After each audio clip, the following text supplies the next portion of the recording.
Alhamdulillah. Alhamdulillahilladzi an'ama alaina bi ni'matil iman wal Islam.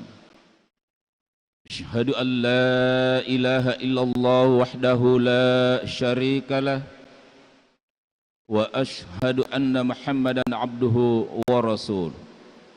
Allahumma shalli wa sallim wa barik ala sayyidina Muhammadin wa ala alihi wa sahbihi ajma'in. Amma ba'd. Fa ya ayyuhal hadirun ittaqullaha haqqa tuqatih wa la tamutunna illa wa antum muslimun. Faqad qala Allah ta'ala fi kitabihil karim wa huwa asdaqul qailin. A'udzu billahi minasy syaithanir rajim. Bismillahirrahmanirrahim.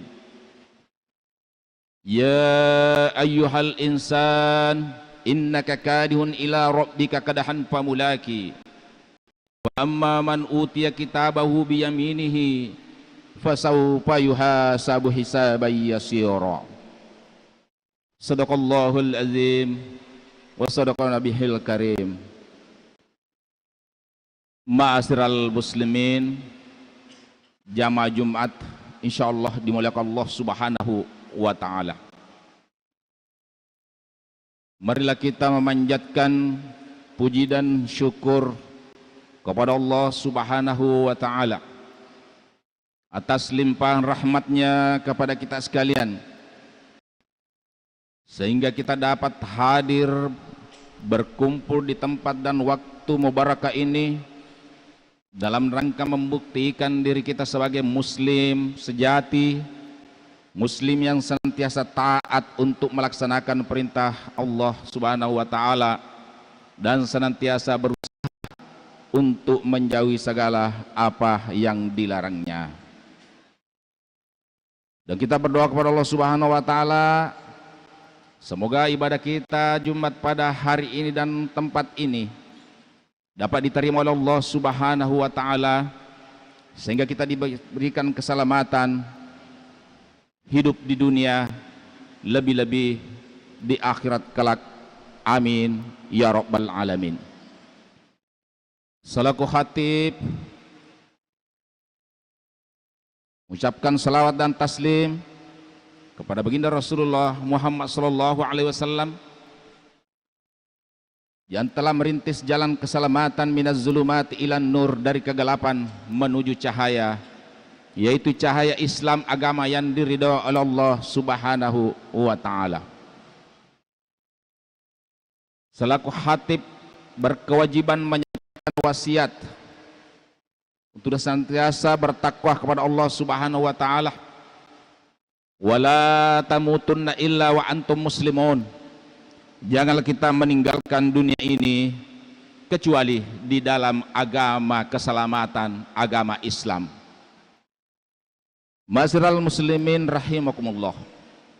Pada hari ini insyaallah saya akan menyampaikan satu judul khutbah, yaitu mari mengambil peran di dalam memerangi penyakit masyarakat.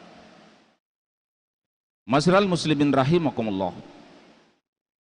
Sebagaimana apa yang saya sampaikan di dalam mukaddimah saya tadi, Allah Subhanahu wa ta'ala berfirman, a'udzubillahi minasyaitonirrajim, bismillahirrahmanirrahim.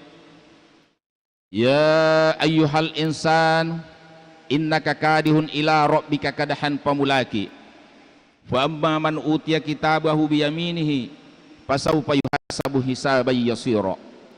Allah Subhanahu wa ta'ala menyampaikan kepada manusia, wahai semua manusia tanpa kecuali, innaka kadihun, pada hakikatnya kamu semua manusia ini adalah aku, bukan pengamat, bukan penonton, ila rabbika kadahan famulaki, dan juga kita akan nanti mempertanggungjawabkan kita kepada Allah Subhanahu wa ta'ala apa yang telah kita laksanakan.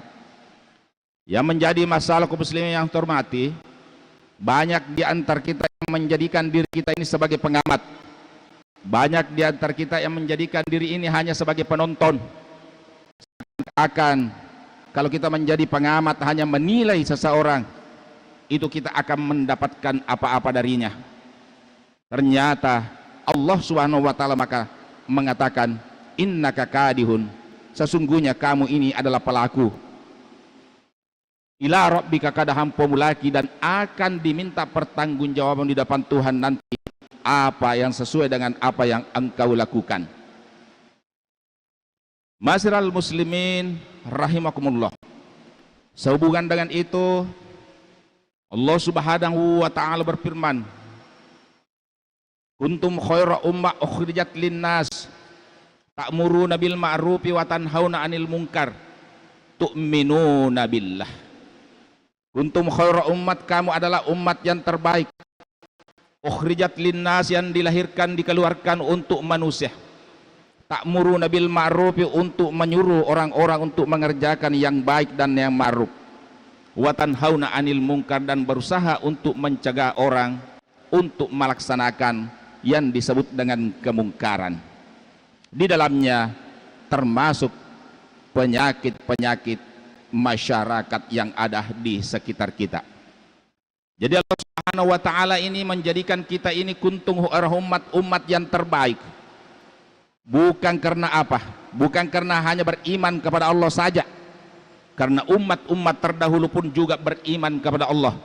Akan tetapi tidak ada kepedulian di dalam melakukan amar ma'ruf nahi mungkar. Degaga kepedulianna, memang dia beriman, matapa angkana pong Allah Subhanahu wa taala yang berkuasa. Akan tetapi tidak dijadikan sebagai umat yang terbaik nasabak dene pagawi riasange amar ma'ruf nahi mungkar. Suroi tawe untuk pegawi amal madecenge nania natahangi nate yang itawe berusaha mate yang itawe untuk pegawi amal mungkaraye, itu anu masalah atau penyakit masyarakat. Masiral muslimin rahimakumullah. Oleh karena itu, seperti judul saya tadi, mari kita mengambil peran kita sebagai apa? Kita ini sebagai apa? Apakah sebagai pemerintah atau sebagai tokoh agama, sebagai guru pendidik, di mana saja kita berada, atau kita masyarakat biasa, kita harus mengambil satu peran di situ. Mar'a minkum munkara falyughayyir biyadihi, fa illam yastati fa bilisani, fa illam yastati qalbi, wa zalika yadapul iman. Apabila kamu, kata Rasulullah Muhammad sallallahu alaihi wasallam, melihat suatu kemungkaran, mar'a minkum munkara falyughayyir biyadihi, maka boleh mulaloi merubah dengan kekuasaan yang kau miliki, merubah dengan tanganmu. Biyadihi artinya dengan tangan, tetapi bukan berarti hanya tangan yang dimaksud seperti tangan yang kita lihat seperti sekarang ini. Maksud di situ adalah merubah dengan kekuasaan yang Anda miliki. Apabila kamu melihat suatu kemungkaran yang terjadi, termasuk apa yang terjadi di daerah kita yang sering dikenal dengan 4S, rubahlah dengan kekuatan yang kau miliki, rubahlah dengan tanda tanganmu, rubahlah dengan legalitas yang kau miliki. Berarti yang bisa melakukan perubahan dengan kekuasaan tentunya adalah orang yang memiliki kewenangan, yang memiliki kekuasaan. Kemudian yang kedua, apabila kamu tidak mampu untuk melakukan dengan kekuasaan, rubahlah dengan kata-katamu. Iya, rubah dengan kata-katamu. Seperti pemuka agama, mubalik, para ulama, tentu dia hanya mampu untuk merubah dengan dakwah, merubah dengan kata-kata, menyampaikan bahwa ini penyakit masyarakat ini, termasuk yang 4S di Sedendrapang ini, adalah merupakan penyakit yang harus kita hindari, ya, penyakit yang harus kita perang bersama. Jangan sampai kita menjadikan Kabupaten Sidrap dulu yang disebut dengan lumbung padi berubah menjadi lumbung 4S. S yang pertama,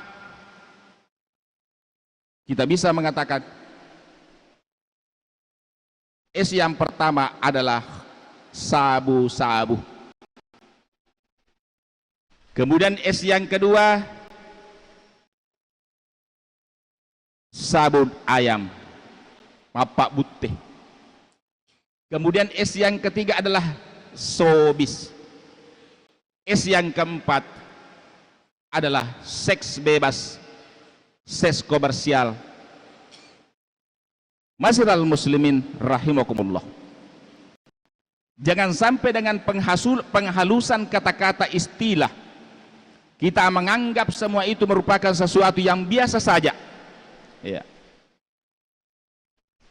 Dengan penghalusan istilah kita menganggap itu sesuatu yang biasa. Karena bukan tidak lagi sobis tidak lagi dikatakan sebagai mencuri, sobis tidak lagi dikatakan merampok uang orang lain, mengambil hak orang lain sehingga orang bebas untuk melakukannya, artinya dia masiri untuk pegawai nasabah halus asanna. Termasuk korupsi, mungkin orang tidak lagi malu untuk melakukannya karena disebut dengan korupsi, tidak dikatakan dengan pencuri uang negara, hanya disebut dengan korupsi dengan istilah yang sangat halus ini. Maka orang tidak malu-malu ditonton pakai jaket orange untuk mengambil uang yang bukan haknya. Masyiral muslimin rahimakumullah. Allah Subhanahu wa taala berfirman di Al-Qur'an, Bismillahirrahmanirrahim. Ya ayyuhallazina amanu innamal khamru wal maisir wal ansabu wal azlam rijsun min amali syaiton fajtanibuhu la'allakum tuflihun. Ini ayat bukan hadis. Jadi makanya pun Allah Subhanahu wa taala sini otomatis itu minuman keras termasuk di dalamnya sabu-sabu, innamal khamr. Apakah semua minuman obat-obatan yang membuat orang bisa lupa ingatan, membuat otak kita tertutup untuk berpikir kepada arah yang bagus, itu semua disebut dengan khamar. Karena khamar berasal dari menutup pikiran kita yang baik untuk berpikir kepada sesuatu, memikirkan sesuatu yang baik, sehingga yang kita pikirkan hanya hal-hal yang keji. Itu S yang pertama. Itu dasar bahwa siapa yang melakukan itu merupakan min amalis syaitan. Memang kaum muslimin yang saya hormati, ini mengenai khamar ini tidak langsung Allah Subhanahu wa taala melarang dengan keras. Jadi pertama itu Allah hanya mengatakan bahwa di dalam buah-buahan kurma dan anggur itu terdapat hal-hal yang bisa memabukkan kalau diperam, dibuat hal yang memabukkan, akan tetapi juga bisa mendatangkan rezeki. Itu pada awalnya. Jadi Allah Subhanahu wa taala tidak langsung melarang dengan keras. Kemudian yang kedua dikatakan bahwa la taqrabus salata in takunu sukara, apabila kamu sedang mabuk jangan mendekati sholat, jangan ke masjid, jangan mendekati dulu sholat. Nah, ini juga merupakan langkah bagaimana pelarangan tadi. Ya, jadi artinya wadi bote mabuk tapi aja mas sempaja pura posiwas meringerap pada pokok bangsa panja. Ini adalah langkah-langkah dulu pada saat Allah memberikan larangan itu tidak langsung. Kemudian yang ketiga, yas'aluna kanil khamr wal maisir, narekumakutane tahu tentang minuman khamar makoto beropema judi. Ya, katakan bahwa khamar dan judi itu memiliki dosa yang sangat besar. Wa munafi ulin nas, akan tetapi angkamato akke gunana lokotawe.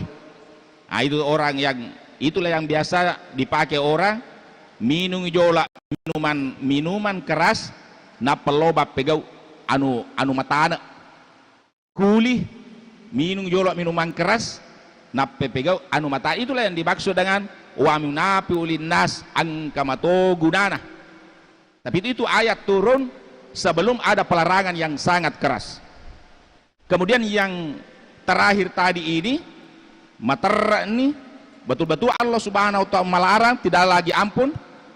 dengan turunnya ayat Bismillahirrahmanirrahim, innamal khamru wal maisir wal ansabu wal azlamu rijasun min amali syaitan.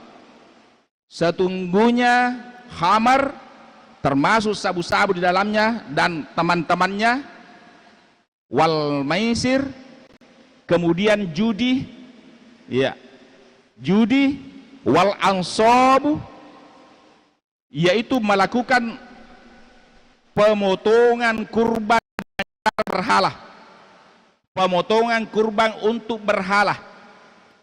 Jadi sekarang ini hubungannya dengan kurban. Oleh karena itu saya mengajak kepada kita bagaimana kita berkurban dengan ikhlas. Nah, sebab angkato tu tahu berkurban bukan karena Allah Subhanahu wa taala. Ada juga orang yang berkurban demi berhala. Kalau itu yang kita lakukan, maka itu yang disebut dengan kemusyrikan. Jadi saya ingatkan, kita siap-siap nanti, inna atainakal kautsar fasholli li rabbika wanhar. Maka dari Allah Subhanahu wa taala, sungguhnya aku telah memberikan rezeki yang banyak. Fasholli li rabbika wanhar, asam pajako agere toko. Tetapi yang perlu kita ketahui bahwa kita memotong dengan niat ikhlas karena Allah Subhanahu wa taala.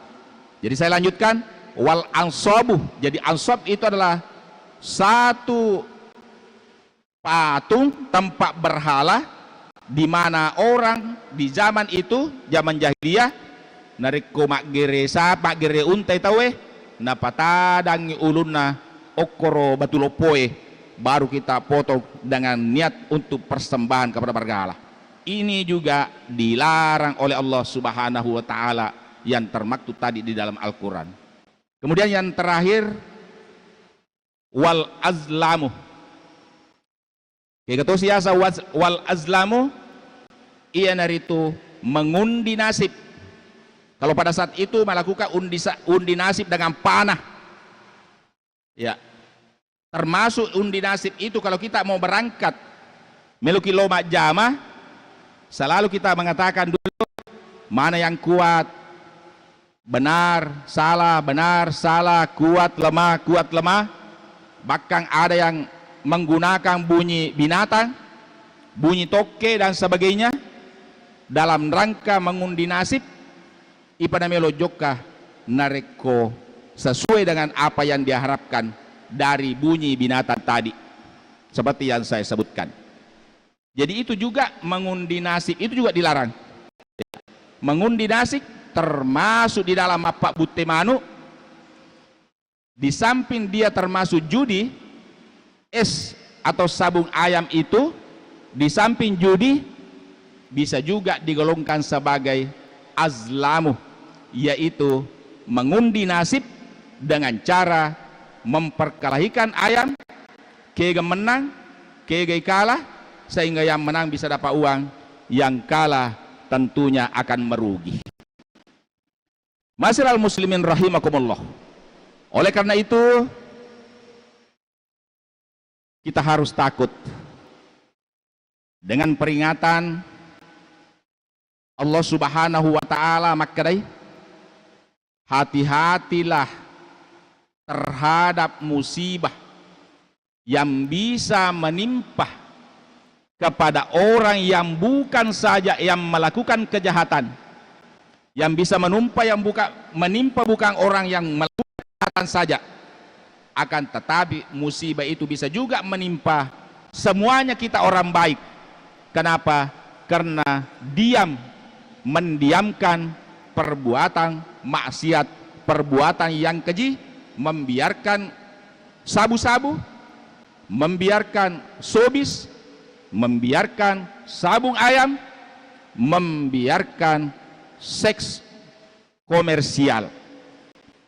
Itu orang tidak mau disebut pelacur, tetapi karena dengan halus seks komersial, seks online, maka terkadang orang pelakunya itu tidak malu untuk melakukannya dengan istilah yang halus. Dulu orang tidak mau menggibah, tidak mau melakukan fitnah atau asaddu minal qatal, karena dia takut, karena itu merupakan suatu larangan. tetapi dengan penghalusan pencemaran nama baik, penghalusan ujaran kebencian, maka orang tidak takut lagi untuk menggibah, tidak takut lagi untuk memfitnah. Dulu orang kalau berbohong merupakan orang munafik. Kalau sekarang orang tidak ragu lagi untuk berbohong, tidak ragu lagi untuk tidak menepati janjinya. Karena kalau orang melakukan seperti itu, katanya itu hanya hoax, padahal sebenarnya itu adalah ciri-ciri orang munafik yang tempatnya juga di dalam neraka jahanam. Masyiral muslimin rahimakumullah, kesimpulan apa yang bisa kita ambil pada saat ini, yang pertama, Allah Subhanahu wa taala berfirman bahwa kita ini adalah pelaku. Innaka kadihud ila rabbika kadahan pamulaki. Kita semua ini adalah pelaku, jangan menjadi penonton, jangan menjadi pengamat, jangan menjadi yuri saja, tetapi kita harus yang melakukan amalan-amalan sehingga kita bisa dapat mendapatkannya. Siapa yang mendapatkan kitabnya nanti dari arah sebelah kanan, maka ketahuilah bahwa orang yang mendapat catatan amalnya dari arah sebelah kanan dengan tangan kanannya, maka itu adalah orang yang beruntung karena hisabnya diringankan oleh Allah Subhanahu wa taala. Kemudian yang kedua, mari kita mengambil peran, apakah kita sebagai penguasa, apakah kita sebagai mubalik, tokoh agama, tokoh masyarakat, maka kita harus mengambil peran merubah kemungkaran itu sesuai dengan apa yang kita miliki. Sebagai masyarakat biasa, tentunya harus memberikan perlawanan juga terhadap kemungkaran-kemungkaran yang terjadi. Kepada pemilik kos, jangan mau disewa kosnya indah kos oleh orang-orang yang memang kita ketahui memiliki pekerjaan yang ada hubungannya dengan pajak masyarakat, termasuk menyewakan rumah kita, kos kita kepada pekerja-pekerja seks komersial. Semoga dengan ini Allah Subhanahu wa taala dengan itu semua menjadikan daerah kita, daerah Kabupaten Sidrap, daerah yang baldatun thayyibatu wa rabbun ghafur, daerah yang diberkahi, daerah yang diberikan berkah oleh Allah Subhanahu wa taala, daerah yang diberikan ampunan. Jangan sampai Sidrap maju tetapi keropos. Apalah artinya mobil yang bagus tapi kalau isinya keropos, na'uzubillahi min zalik. Barakallahu li wa lakum bil Qur'anil azim wa nafa'ni wa iyyakum bima fihi minal ayati wa zikril hakim wa taqabbalallahu minni wa minkum tilawatahu innahu was-samiul alim. Aqulu qawli hadza fastaghfiru innahu wal ghafurur rahim.